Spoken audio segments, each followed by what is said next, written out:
जय मसीह की दोस्तों, परमेश्वर आप सभी को आशीषित करें। और आज जिस वचन पर हम मनन करने जा रहे हैं, हमारे एक व्यूअर है, उनका एक प्रश्न था ये, और आज का जो वीडियो है ये हमारे व्यूअर के उस प्रश्न का उत्तर है। और उनका प्रश्न ये था कि हमें दशमांश देना चाहिए कि नहीं। उन्होंने मुझे बताया कि उनको बहुत सारे डाउट्स है, कंफ्यूजन्स है, क्योंकि उन्होंने कई ऐसे वीडियोस देखे हैं जिसमें उन्हें बताया गया है कि हमें दशमांश या भेंट देना उतना जरूरी नहीं है। तो दोस्तों, आज का जो वीडियो है वो इस बात को क्लियर करेगा कि हमें परमेश्वर के लिए भेंटों को देना चाहिए या परमेश्वर के लिए दशमांश को अलग करना चाहिए। इस बात को आज हम सीखेंगे। तो सबसे पहले मैं आपको बताना चाहूंगी कि परमेश्वर स्वयं सबसे पहला दाता या देने वाला है। परमेश्वर ने इस दुनिया में मनुष्यों को रहने के लिए, उनकी जरूरतों के लिए सब कुछ दिया, और इसलिए मुझे और आपको ये समझना बहुत जरूरी है कि सब कुछ परमेश्वर का है। मेरे और आपके जीवन में जो भी आशीषें परमेश्वर ने दी है वो सब कुछ परमेश्वर की है। और परमेश्वर स्वयं एक देने वाला है, वो एक दाता है। और इसलिए परमेश्वर का वचन हमें ये बताता है कि लेने से देना धन्य है, भला है। और इसलिए मुझे और आपको परमेश्वर का वचन एक देने वाला व्यक्ति बनाना चाहता है। और परमेश्वर का वचन हमें यह भी सिखाता है कि अब्राहम जो है, अब्राहम ने परमेश्वर के लिए दशमांश दिया, और दशमांश उसने तब दिया जब दशमांश का नियम ही नहीं था, क्योंकि परमेश्वर ने दशमांश देने का नियम जो है वो मूसा के समय पे दिया। अब कई लोग इस प्रकार से कहते हैं कि दशमांश या देने का जो नियम है वो केवल पुराने नियम में है। इसलिए मैं शुरू में ही आपको बताना चाहूंगी कि परमेश्वर का वचन हमें ये बताता है, मत्ती रचित सुसमाचार में जब आप पढ़ेंगे उसके 23वें अध्याय उसके 23वें वचन में, हे कपटी शास्त्री और फरीसियों, तुम पर हाय, तुम पुदीने और सौंफ जीरे का दशमांश तो देते हो, परंतु तुमने व्यवस्था की गंभीर बातों को अर्थात न्याय और दया और विश्वास को छोड़ दिया है। चाहिए तो था कि इन्हें भी करते रहते और उन्हें भी ना छोड़ते। अब देखिए मेरे प्रियो, ये जो वचन का भाग है ये प्रभु यीशु मसीह शास्त्री और फरीसियों से बात करते समय कहते हैं। और शास्त्री और फरीसियों से प्रभु यीशु मसीह ये कहते हैं कि तुमने पुदीने, सौंफ, जीरे सबका दशमांश दिया, लेकिन तुम व्यवस्था की मूलभूत बातें जो है जैसे कि न्याय, दया और विश्वास, इसको छोड़ दिया। आगे यीशु मसीह कहते हैं कि चाहिए तो था कि तुम ये भी करते और वो भी ना छोड़ते।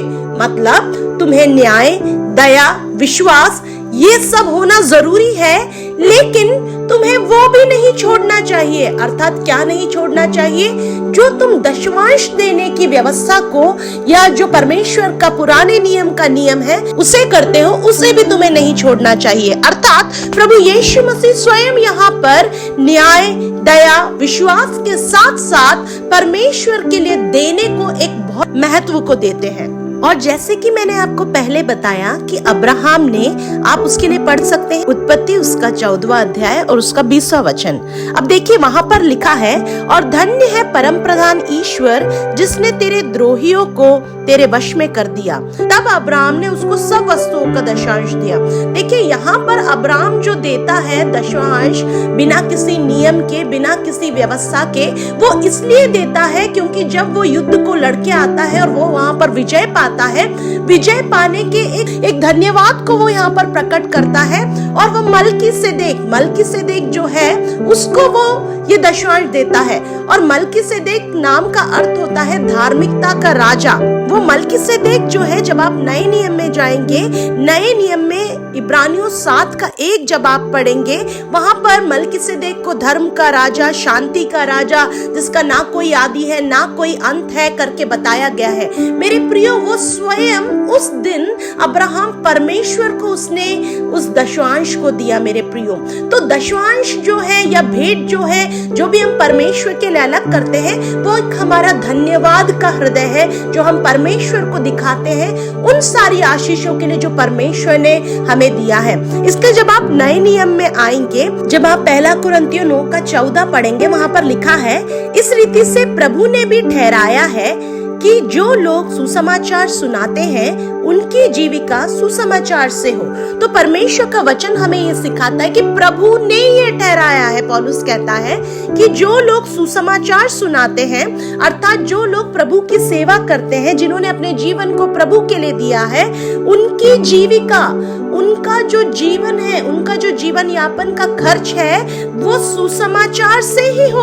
उसका अर्थ यह है कि प्रभु ये चाहते हैं कि जो लोग प्रभु की सेवा करते हैं, उन्हें हमें प्रभु के नाम से, प्रभु के लिए, जब आप मनुष्यों के लिए कुछ कर रहे हैं, ये बात याद रखिए कि आप किस मनुष्य के लिए कुछ नहीं कर रहे, आप परमेश्वर के लिए कर रहे हैं। जो कुछ भी आप उस व्यक्ति के लिए कर रहे हैं, परमेश्वर के दास या दासी के लिए कर रहे हैं, वो आप परमेश्वर के लिए कर रहे हैं मेरे प्रियो। जब आप इस मनोभाव से परमेश्वर के लिए देंगे मेरे प्रियो, परमेश्वर आपको जरूर, मुझे जरूर उस चीज का प्रतिफल देगा।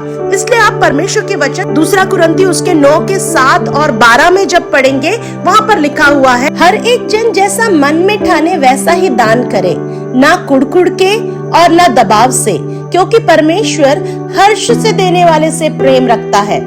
और 12वां वचन, क्योंकि इस सेवा के पूरा करने से न केवल पवित्र लोगों की आवश्यकता पूरी होती है, परंतु लोगों की ओर से परमेश्वर को बहुत धन्यवाद होता है। तो यहाँ पर हमने पढ़ा 2 कुरिन्थियों 9 के 7 में कि हर एक व्यक्ति जो भी भेंट देता है, जो भी परमेश्वर के नाम से कुछ भी अलग करता है, परमेश्वर ने जो उसे दिया है उसमें से उसे बड़े ही हर्ष और आनंद के साथ देना है मेरे प्रियो, कुड़कुड़ा के नहीं देना। आप मान लीजिए कि अगर आप कुड़कुड़ा के या दबाव से परमेश्वर के लिए कुछ अलग कर रहे हैं, तो उस चीज का कोई भी फल नहीं है मेरे प्रियो। इसलिए जब भी मैं और आप प्रभु के लिए कुछ अलग करते हैं, कुछ भी भेंट को हम प्रभु के लिए अलग करते हैं, हमें ये याद रखना जरूरी है कि हमें हर्ष से, बड़े खुशी के साथ उसे देना है। कभी भी आप कुड़कुड़ा कर कुछ ना दे मेरे प्रियो। और ये मायने नहीं रखता है कि आप कितना दे रहे हैं, पर ये मायने रखता है कि आप कितने प्यार से दे रहे हैं, किस हृदय से, किस मन से दे रहे हैं। अगर आपको याद है उस विधवा के बारे में, जिसके बारे में प्रभु यीशु मसीह कहते हैं कि इस विधवा ने सबसे अधिक दिया, दूसरे लोग बहुत अधिक दे रहे थे, लेकिन लिखा हुआ यीशु मसीह कहते हैं कि बाकी लोगों ने अपनी बढ़ती में से दिया, लेकिन इस कंगाल विधवा ने अपनी घटी में से जो उसके पास था दिया। तो मेरे प्रियो, कई बार हो सकता है आपके पास उतना नहीं होगा, लेकिन उस कमी में से, उस घटी में से भी आप जो परमेश्वर के लिए हर्ष के साथ अलग करते हैं, परमेश्वर उससे प्रसन्न होने वाला परमेश्वर है। ऐसा भी हो सकता है आपके पास बहुत है और आप उस बहुत में से कुछ दे रहे हैं, लेकिन आप दिल के साथ, पूरे दिल से नहीं दे रहे मेरे प्रियो, तो उसका कोई अर्थ नहीं है। इसलिए बाइबल, नया नियम हमें ये बताता है कि हम जो कुछ भी कर रहे हैं, हमें हर्ष के साथ करना है उस चीज को। अब देखिए मेरे प्रियो, पुराने नियम में दशवांश का कंसेप्ट था, दशवांश की व्यवस्था थी, लेकिन मैं ये बिलीव करती हूँ कि नए नियम में दशवांश की व्यवस्था नहीं है, लेकिन परमेश्वर ने नए नियम में मुझे और आपको अनुग्रह के अधीन में रखा है। इसलिए प्रभु यीशु मसीह कहते हैं कि अगर तुम्हारी धार्मिकता शास्त्रियों और फरीसियों की धार्मिकता से अधिक ना हुई, तो तुम परमेश्वर के राज्य में प्रवेश नहीं कर सकते। उसका मतलब मैं और आप आज दशवांश के अधीन में नहीं है, लेकिन अनुग्रह के अधीन में है। तो इसलिए मुझे और आपको दशवांश अलग करने का परमेश्वर का वचन नहीं सिखाता है, लेकिन दशवांश से भी अधिक मेरे प्रियो, मुझे और आपको परमेश्वर के राज्य के लिए बोना है, क्योंकि हम आज अनुग्रह के अधीन है। मुझे और आपको एक्चुअली में इस कंसेप्ट को समझना जरूरी है। मैं और आप ये सोचते हैं कि मुझे अगर 10,000 सैलरी मिली, तो उसमें से मैंने दशवांश 1,000 प्रभु के लिए अलग कर दिया और बाकी 9,000 मेरा है। ये एक बहुत ही गलत समझ है मेरे प्रियो।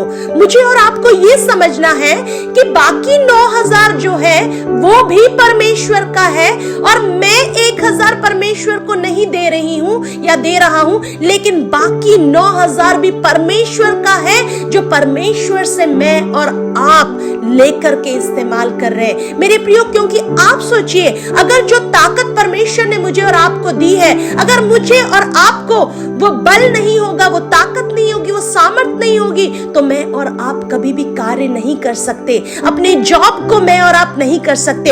इसका अर्थ ये है मेरे प्रियो, मेरे और आपके पास जो भी आता है, जहां से भी आता है, वो सब कुछ परमेश्वर का है और मैं और आप परमेश्वर का इस्तेमाल कर रहे हैं। मेरी और आपकी इतनी हैसियत ही नहीं है मेरे प्रियो कि हम परमेश्वर को कुछ दे सके, क्योंकि जो कुछ हमारे पास है वो स्वयं परमेश्वर का है मेरे प्रियो।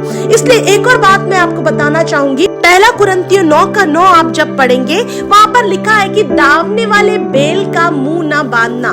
उसका अर्थ ये है कि जो परमेश्वर की सेवा करते हैं उनके लिए जरूरी है कि वो परमेश्वर के द्वारा ही खिलाए जाए, परमेश्वर के लोगों के द्वारा ही वो तृप्त किए जाए, ताकि पवित्र लोगों की घटी जो है वो जब पूरी हो वो परमेश्वर को धन्यवाद दे। मेरे प्रिय, इसका अर्थ ये है कि जब आप और मैं परमेश्वर के नाम से परमेश्वर के लिए अलग करके परमेश्वर के लोगों को कुछ देते हैं, उन लोगों की, पवित्र लोगों की जरूरतें पूरी होती हैं और जब वो जरूरतें पूरी होती हैं उसके द्वारा परमेश्वर को धन्यवाद मिलता है मेरे प्रियो। अब मैं आपको एक और बात बताना चाहूंगी देने के विषय में। जब आप पुराने नियम में आप निर्गमन उसका 35वां अध्याय उसका 5वां वचन पढ़ेंगे, वहां लिखा है, तुम्हारे पास से यहोवा के लिए भेंट ली जाए, अर्थात जितने अपनी इच्छा से देना चाहे वे यहोवा की भेंट करके ये वस्तुएं ले आए, अर्थात सोना, चांदी, पीतल। देखिए मेरे प्रियो, दिल से देने का, अपनी इच्छा से, मन से देने का कंसेप्ट जो है ये केवल नए नियम में नहीं है, लेकिन पुराने नियम में भी यही परमेश्वर सिखाना चाहता है लोगों को कि हमें अपनी इच्छा से, अपने दिल से, अपने पूरे मन से देने वाला एक व्यक्ति बनना है। जब आप 33 के ही 20वें वचन को पढ़ेंगे, वहां पर लिखा हुआ है, तब इजराइलियों की सारी मंडली मूसा के पास लौट गई और जितनों को उत्साह हुआ और जितनों के मन में ऐसी इच्छा उत्पन्न हुई थी वे मिलाप वाले तंबू में काम करने और उसकी सारी सेवा और पवित्र वस्त्रों को बनाने के लिए यहोवा के लिए भेंट लाने लगे। 22वां वचन, क्या स्त्री क्या पुरुष जितनों के मन में ऐसी इच्छा उत्पन्न हुई वे सब जुगनू, नथनी, मुंदरी, अलग अलग प्रकार के चीजों को लाकर के परमेश्वर को भेंट देने लगे मेरे प्रियो। अब यहां पर भी आपने ध्यान दिया, वहां पर लिखा हुआ है अपने मन से ऐसी इच्छा उत्पन्न हुई। इसका मतलब है जब भी मैं और आप भेंट देते हैं ये हमारे मन से होना चाहिए, ये किसी दबाव के कारण नहीं होना चाहिए या किसी को देख लिया आपने कि वो इतना दे रहे हैं इसलिए हम भी इतना देते हैं, ये कभी नहीं होना चाहिए। इसलिए प्रभु यीशु मसीह ने कहा, परंतु जब तू दान करे जो तेरा दाहिना हाथ करता है उसे तेरा बायां हाथ ना जानने पाए, ताकि तेरा दान गुप्त रहे, तब तेरा पिता जो तुझे गुप्त में देखता है तुझे प्रतिफल देगा। तो परमेश्वर का आत्मा मुझे और आपको ये समझाता है कि मुझे और आपको कई बार दिखावे के लिए कुछ नहीं करना है। कई बार लोग जो है दिखावे के लिए कुछ देते हैं, मुझे और आपको कभी दिखावे के लिए नहीं देना है या ये सोच के नहीं देना है कि अरे उसने इतना दिया तो अब मैं उससे बढ़कर दे दूंगा। मेरे प्रियो, आपके हृदय में परमेश्वर जो भेंट देने के लिए डालता है वो आपको देना है। और मैंने जैसे आपको बताया, मैं और आप आज दशमांश के अधीन नहीं है मेरे प्रियो, लेकिन अनुग्रह के अधीन है। तो मुझे और आपको केवल दशमांश देने के लिए नहीं सोचना है, लेकिन उससे बढ़कर मेरी और आपकी धार्मिकता होनी चाहिए मेरे प्रियो। और परमेश्वर का वचन, जब आप, मुझे ये वचन का भाग बहुत अच्छा लगता है, निर्गमन उसके 36वें अध्याय को जब आप पढ़ेंगे 2 से लेके 7, इसलिए जब मूसा ने लोगों को भेंट लाने के लिए कहा, 36वें अध्याय को जब आप पढ़ेंगे वहां पर लिखा हुआ है, ऐसा होता है कि भेंट जब लोग लाते हैं, सोना चांदी अलग अलग भेंट को लोग लाने लगते हैं, और जब लोग लेके आते हैं वो भेंट जो है बहुतायत से हो जाती है, इतनी हो जाती है कि उनकी जरूरत पूरी होने के बाद भी वो बच जाती है। मूसा वहां पर 36वें अध्याय उसके 6 वचन में बोलता है, तब मूसा ने सारी छावनी में इस आज्ञा का प्रचार करवाया, क्या पुरुष क्या स्त्री कोई पवित्र स्थान के लिए और भेंट ना लाए, इस कारण लोग और भेंट लाने से रोके गए, क्योंकि सब काम बनाने के लिए जितना सामान आवश्यक था उससे अधिक बनाने वालों के पास आ पहुंचा था। देखिए मेरे प्रियो, जिस काम को वो शुरू किए करने के लिए, उस काम को जब उन्होंने किया, अब इतनी भेंट आ गई कि अधिक होने लगी।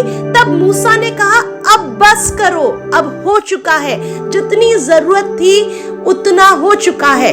ये मुझे और आपको समझना बहुत जरूरी है। आजकल कई लीडर्स को आप देखेंगे, कई परमेश्वर की सेवा करने वालों को आप देखेंगे, जो बहुत आयत से बढ़ाकर अपने एम्पायर को इतना बढ़ा देते हैं मेरे प्रियो, कि वो दूसरों के बारे में नहीं सोचते। यहाँ पर मुझे और आपको मूसा के द्वारा ये समझना जरूरी है कि मुझे और आपको कोई सी भी जरूरत हो सकती है। उदाहरण के लिए मैं कहना चाहूंगी, मान लीजिए कि कलीसिया का भवन बन रहा है और कलीसिया के भवन के लिए इतने अमाउंट की जरूरत है, और आपने इस बात को अपनी कलीसिया में बताया, और मान लीजिए अब कलीसिया का भवन बनने के लिए इतना अमाउंट आ चुका है कि जितनी आपको जरूरत थी, तो आप कह सकते हैं कि हमें जितनी जरूरत थी उतना आ चुका है, अब किसी को भी अपने हाथ को बढ़ाने की जरूरत नहीं है। मेरे प्रियो, इस बात को मुझे और आपको याद रखना बहुत जरूरी है कि कभी भी मुझे और आपको अत्यधिक लेने की कोशिश नहीं करना है। जितना जरूरत है मुझे और आपको उतना लेना है मेरे प्रियो। आजकल बहुत सारे लोगों ने इसे एक बिजनेस बना लिया है मेरे प्रियो। मैंने देखा है कि तेल जो है वो बेचा जाता है, अलग अलग चीजों को बेचा जाता है मेरे प्रियो।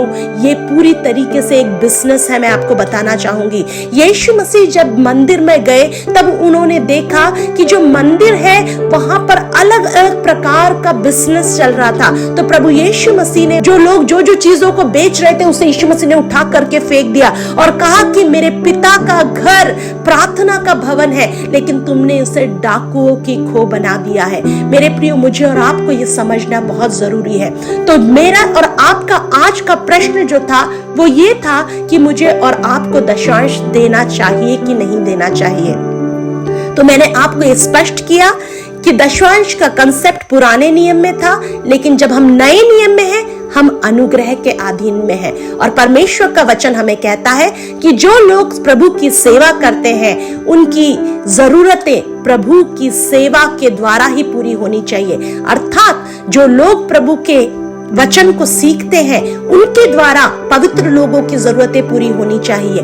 दूसरी बात मैंने आपको ये बताया कि मैं और आप जो है हम अनुग्रह के अधीन में हैं। तो मुझे और आपको याद रखना है कि बाकी जो 90% जो है, जो मैं और आप कई बार सोच लेते हैं कि वो हमारा है, वो वास्तविकता में हमारा नहीं, वो भी परमेश्वर का है। और मैं और आप परमेश्वर का दिया गया इस्तेमाल कर रहे हैं, लेकिन हम प्रेम से केवल दशांश नहीं, उससे अधिक मुझे और आपको देने वाला बनना है। क्योंकि परमेश्वर ने पुराने नियम में पूरी सृष्टि को मुझे और आपको दिया, लेकिन जब हम नए नियम में आते हैं, मैं और आप देखते हैं कि परमेश्वर ने अपने पुत्र को ही दे दिया मेरे प्रियो, पूरी मानव जाति के छुटकारे के लिए। इसलिए जो कुछ मैं और आप कर रहे हैं, मुझे और आपको खुशी और आनंद के साथ करना है, दबाव के साथ, दूसरों को दिखाने के लिए कुछ नहीं करना, क्योंकि हर्ष से देने वालों से परमेश्वर आनंदित होता है। इसलिए परमेश्वर का वचन एक जगह ये भी कहता है कुरिन्थियों में कि जो थोड़ा बोता है वो थोड़ा काटता है, और जो बहुत बोता है वो बहुत काटता है